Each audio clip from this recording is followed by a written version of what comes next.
तो आज हम लोग फिर से जो कवर करेंगे साइंस का फर्स्ट चैप्टर है और वो है हमारा केमिकल रिएक्शन एंड इक्वेशन।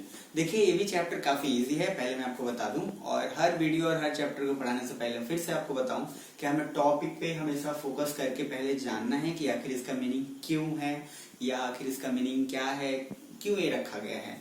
तो हम फिर से समझेंगे। तो पहला जो पार्ट है केमिकल रिएक्शन एंड इक्वेशन। तो पहले हम केमिकल रिएक्शन को समझेंगे, फिर इक्वेशन पे आएंगे। अब देखिए क्या है रिएक्शन, क्या है कि आप ऐसे समझिए कि व्हेन द टू सब्सटेंसेस और कोई भी when the two chemicals combined to form a product, कोई भी एक न्यू प्रोडक्ट। जैसे सिंपल रिएक्शन मतलब होता है कि आपने दो चीजों को मिलाया।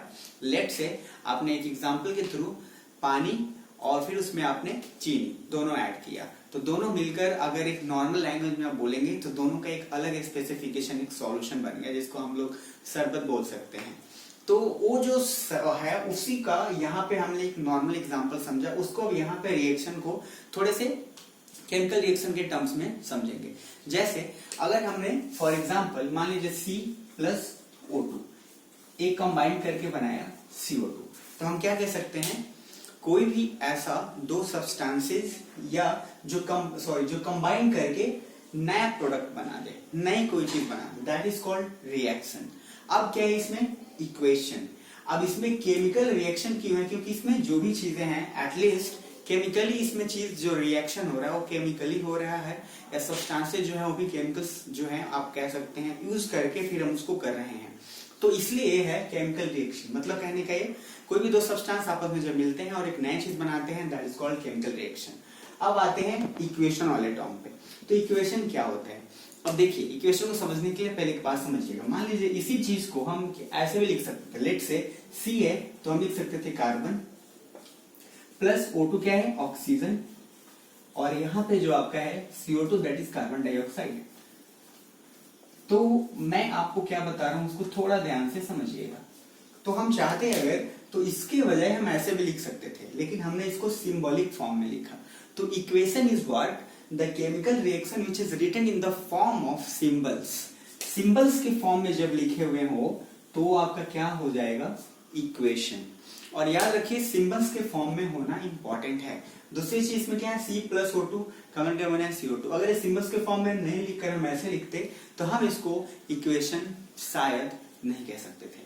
तो आपको एक चीज क्लियर हो गया होगा कि when the two substances combine to form a new product, that is chemical reaction, और जब उसी को when the substances or the reaction written in the form of symbols is called equation।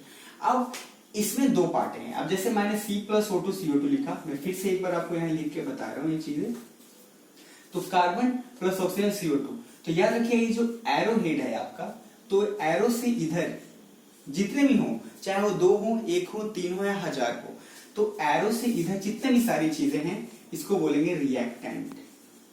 यानी कि अगर आप इसको डिफाइन करें तो क्या बोल सकते हैं, the substances which reacts is called reactant. या फिर आप एक सिंपल लैंग्वेज में आप डिस्क्राइब करने के लिए बोल सकते हैं कि the left side, the substances which is left side of the arrow, arrow के जो लेफ्ट साइड में जितनी सारी चीजें वो क्या है रिएक्टेंट, और जो राइट साइड में है वो क्या है प्रोडक्ट। आप इसको अगर दो तरीके से डिफाइन कर सकते हैं। प्रोडक्ट को क्या बोल सकते हैं आप कि the reaction by which two substances और more than two substances combine to form a new product, that new substance that is called product. तो अब सिंपल इजी याद रखने के लिए आप सिंपल याद कर सकते हैं, the substances which is left side of the arrow is called reactant, the right side of the arrow is called product. तो एक रिएक्शन के अंदर दो चीजें आपको समझ में आया, एक होता है रिएक्टेंट, एक होता है प्रोडक्ट। रिएक्टेंट का मीनिंग क्या है, जो आपस में रिएक्शंस करते हैं, और रिएक्शंस करने के बाद जो चीज बनाते हैं वो क्या है प्रोडक्ट। तो ये बिल्कुल आराम से इजी है, आप आराम से समझते जाएंगे। अब मैंने ये तो आपको सिर्फ क्लियर करने के लिए बताया कि केमिकल रिएक्शन और इक्वेशन क्या होता है। अब इसके अंदर क्या पढ़ना है, जैसे मैं हर चैप्टर की तरह बोलता हूँ क्या पढ़ना है वो इंपॉर्टेंट है। तो इसमें 3-4 चीजें, जैसे हम क्या पढ़ेंगे इसके बाद, सबसे फर्स्ट इसमें पढ़ेंगे types of chemical reaction. Second types के साथ साथ जो अलग है एक पढ़ेंगे हम बैलेंसिंग केमिकल रिएक्शन, कैसे हम केमिकल रिएक्शन को बैलेंस करें।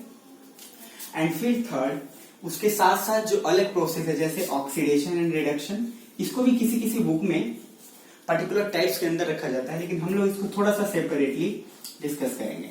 तो ऑक्सीडेशन एंड रिडक्शन, फिर इसमें एक और आपका टॉपिक आ जाएगा, दैट इज एक आपका हो जाएगा रैंसिडिटी एंड दूसरा थोड़ा सा पार्ट इसमें आ जाता है कॉरोजन का। तो वही थोड़ा सा हम लोग यहाँ पे देखेंगे। तो अगर आप इस चैप्टर की बात करोगे तो इस पूरे चैप्टर में सिर्फ मैं आपको क्या बता रहा हूं, क्या पढ़ना है, एक तो मैंने डिफाइन किया, दूसरा क्या है सिंपल जो हमने टाइप्स इसका पढ़ना है, उसके अलावा आपको उसका बैलेंसिंग, उसके बाद आपको ऑक्सीडेशन रिडक्शन, देन उसका रैंसिडिटी एंड कॉरोजन। तो अब आप सोचिए, आपको एक पूरे चैप्टर की तरह अगर आप देखोगे तो आपको बड़ा चैप्टर दिख रहा है, बट जैसे ही आप ये सोचोगे कि इसमें सिर्फ 4 टॉपिक हैं या सिंपल 5 टॉपिक हैं, तो आपको एकदम से छोटा लगने लगेगा।